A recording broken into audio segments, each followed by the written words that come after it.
Normalian, etxean erakustea batxilerra egin behar dela, bueno, honea pasan nintzen eta oso gustoa. El alumno dice, pues bueno, tengo duda, pero bueno, voy a empezar y a ver qué pasa. Ez dela denbora guztien klasea, teoria, baita praktika eta asko ikaste duzu. Ya desde el primer día, poco a poco, empiezan a sentirse autónomos. Erakusten digute adibidez etxeko instalazioak egiten, plaka fotovoltaikoak, gero domotika programatzen, denetatik probatzen dugu. Ahí va, pues dicen, esta puede ser mi línea, yo puedo dedicarme a esto, y entonces empiezan a motivarse. Hasi nintzen nian ez nuen pentsatzen, urte batian etxe bizitza baten instalazioa jakingo nula montatzen. Y se ven, pues ahí va, pues yo soy capaz y pues, automáticamente ellos mismos pues se motivan. Beste ikastola batzutan egon naiz eta ez da berdina izan harremana, hemen da familiarragoa bezala. El profesor les va a apoyar en todo momento, para cualquier cosa, cualquier problema, bien de estudios, bien de cualquier cosa, lo tienen ahí. Irakasleekin tratua, osa harreman ona daukagu. Cuando voy por la calle me encuentro con exalumnos y las cosas que me cuentan, ¿no? Sus experiencias,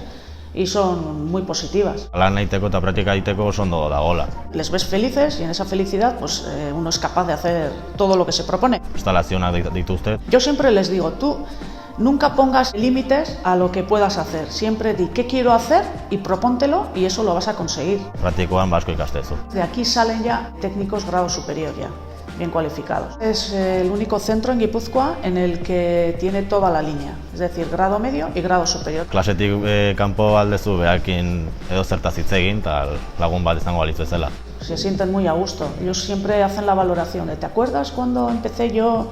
Sí, que no me veía, no sabía qué iba a hacer, tal, y bueno, y mira ahora dónde estoy, te dicen, ¿no? Y verdaderamente pues igual ya han llegado muy lejos, sí, han llegado a tener incluso su propia empresa.